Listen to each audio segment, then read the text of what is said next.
Hi there, my name's Joshua Nelson. Today I'm going to talk about autism spectrum disorder, ASD, and the characteristics behind it as well as the support available for students that have autism. So there are 5 characteristics for autism spectrum disorder. The first characteristic is they have a large trouble with social relationships. So to start with, human contact and interactions. These students might feel a little awkward when talking with people. Because of that, when they're looking at them, they might feel judged, so they might turn their eyes away, look away, get a little jittery, and it's just not something comfortable for them. As I said, because of that, they don't make eye contact. They don't have appropriate body language.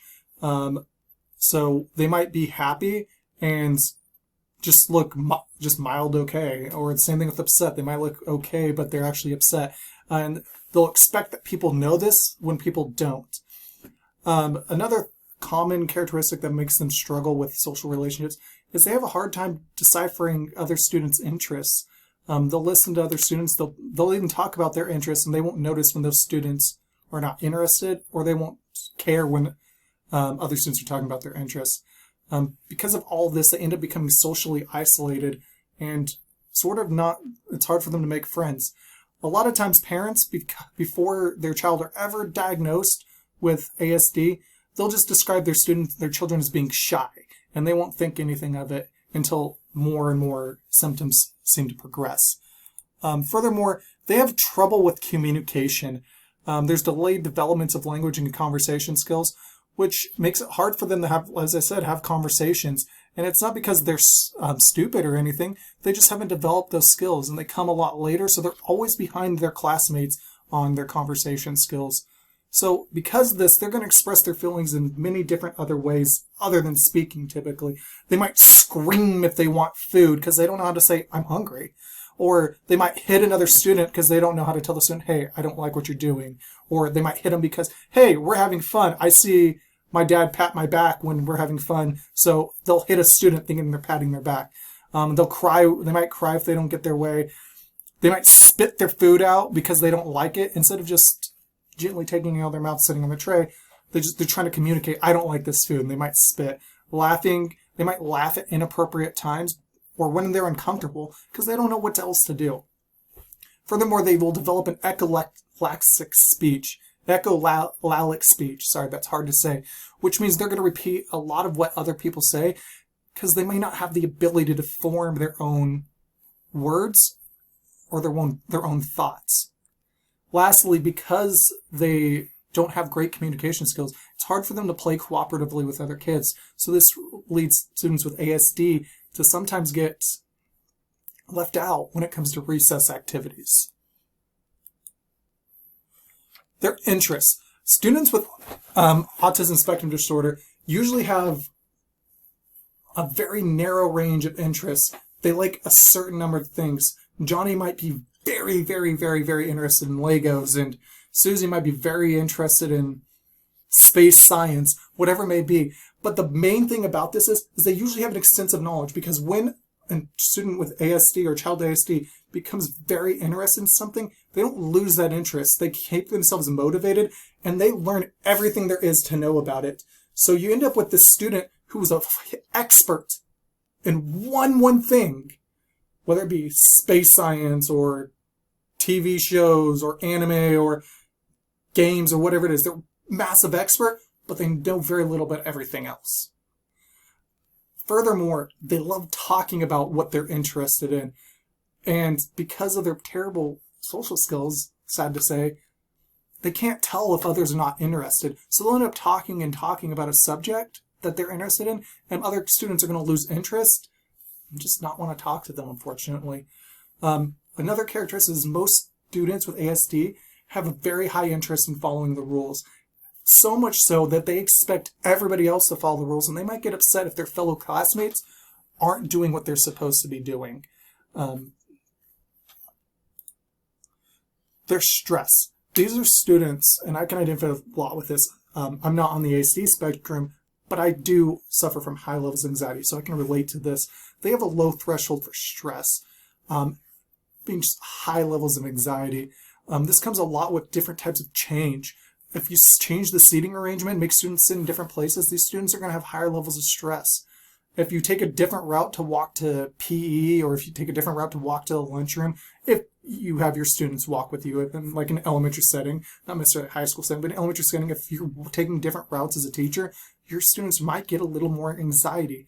If there's changes in noise or changes in the smells in the classroom, if you have flowers one day that smell really good and you don't the next, it might make a little bit of stress. Furthermore, changes in everyday tasks, changing clothes, changing bed sheets, changing the food they eat could make them a little more upset and a little more stressed out throughout the day. Students with ASD, when they get stressed out, one good sign to notice they're stressed out is they're going to have this thing called restricted and repetitive behavior, RRB, as a coping mechanism. Essentially what that means is they're going to do the same thing over. I know for me, with high stress, my coping mechanism, I have RRB also, and it is I like tap my foot. Like if I get anxious, I'll just be sitting here tapping my foot. You can't tell I'm doing it right now, but I'm tapping my foot really bad. It was just as a demonstration, though. I'm not nervous. Anyway, so every student has different things. Some students might spin around in their chairs. Some might twiddle their thumbs. Some might like flip their pencil around. I mean, it's different for every student, but it's a good way to determine that your student might be struggling if they have ASD and need some extra support. Furthermore, these students, when they get high levels of stress, if you don't recognize these coping mechanisms that they're going through, it could escalate to the point that they're getting aggressive and they might be hurting themselves or other kids. So we really got to be mindful of when we have students with ASD, we got to find out what their coping mechanism is, what's their RRB, and we need to be able to cognizantly watching for that at all times. Lastly, students with ASD come in a diverse range of skills and a diverse range of struggles. Some students are really smart and do great in every class. Some students struggle. These are the intellectual abilities of these students. Social abilities. Some students are like exactly what we talked about. They struggle socially with social relationships. Others might be social butterflies. Some of these students struggle with correct language. For example, using first, second, third person. Maybe refers to a friend as they or whatever it may be. Furthermore, these students a lot of them struggle with friendships. Some are really good at making friends. Some of them are very, very bad at it. And it just goes back to those social relationship skills that they don't have. And then we also got sensory sensitivities. Some students with ASD hate strong smells. Some hate really big flashing lights. Some hate the looks of a specific object, whatever it may be, but it all deals with their senses, and they have different sensory sensitivities for each ASD student. Now that we've gone through the characteristics, let's look at some supports for these students with autism spectrum disorder to make them a little more receptive in our classrooms. So if we're responding to behavior, first thing is we have to have understanding. We have to know that our students are not going to always have the behavior we want, and we can't be getting super upset every time. For example, a student rocking in their chair, an RRB, like I'm doing right now, can be very distracting. I know if I was sitting here this entire time while you're watching this presentation, this would be very distracting. But we got to understand there's a reason behind that. So we got to be talking to the student, be like, hey, what's going on? Is there anything I do to help you? And we got to be that supportive teacher in order for them to be receptive to us. We need structured and predictable classrooms on every aspect, but any amount of structure is going to help reduce their stress. So timing in high school, I'm a high school teacher, so timing's a big one for me. How am I operating my class?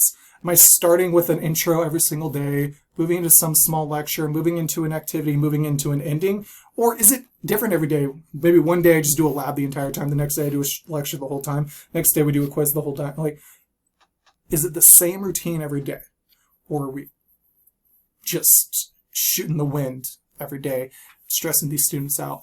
Visual schedules. When students can see what's coming up, they know and they can process it in their brain so they don't feel overwhelmed, per se. But the main thing is we need consistency in our classrooms. These students, like I said, they're high anxiety. They cannot handle stress as well as normal student or as well as your everyday student. So we need to allow them time to work alone if they need it.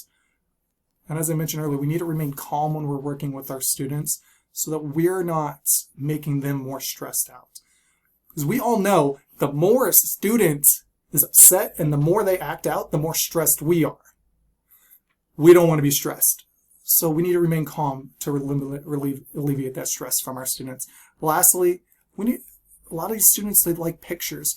It's part of that language development. They're just not as developed in their language skills. So the more pictures we use, the more they're going to understand. Fostering social interactions. Going back to the last slide, we need to observe behavior to understand their purpose. The textbook uses an example of a student leaving a room. Any teacher might get upset, like, they're leaving during the middle of the class. Why is they doing that? And they might get upset. But if you ask the student, you can learn that another student might have told them something and they misunderstood it. So they thought they were supposed to leave class, but they really weren't. And then you can have that calm conversation with them and get them to understand why they shouldn't have left class instead of being upset about it. We need to teach positive interactions. Some examples of this are we need to teach these students that they need to wait their turn for certain things.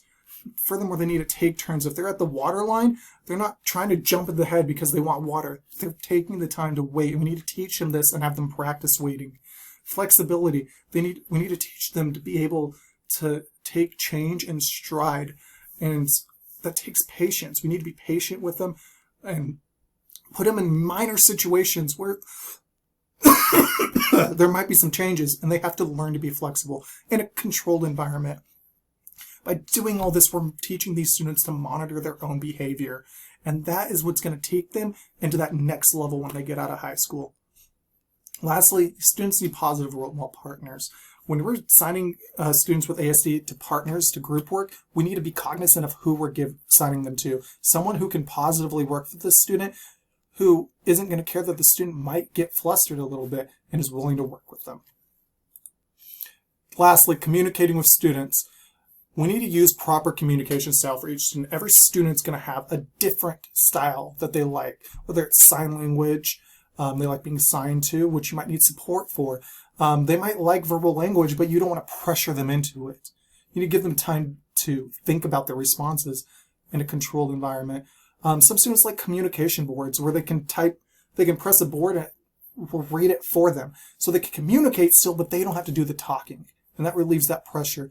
Some students, they like seeing how things are done, but they might think a video is better at explaining it than I am as a teacher am. And that's not to say they shouldn't see my demonstrations, but maybe see both. Give them the video modeling and then give them my demonstrations afterwards. All of this can be learned through an About Me sheet. This is a sheet you can give ASD or all students actually at the beginning of the year that has them tell them a little bit about themselves to you as the educator. And you can include things like, what's your favorite learning style? How do you learn best? Tell me about yourself. Just different general questions. And you can use those to tell your teaching to each student's learning styles. And lastly, positive directed praise. Students want to be praised for the good things they do. They don't want to know everything bad they do. They want, especially students who have, like ASD students who are highly anxious students, they don't want to hear everything bad they're doing. But they need to be directed. So it's not just, hey, good job on your assignment. It's, hey, I saw you improved in this skill. Great job at that improvement. Or they pick something up off the trash, throw it away.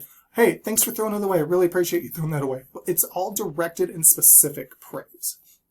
That's going to build trust with an ASD student or any student and make them feel more calm in your class.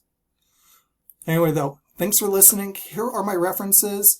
We've got our book right here, and then I got 3 online article references. Anyway, thank you. Have a great day.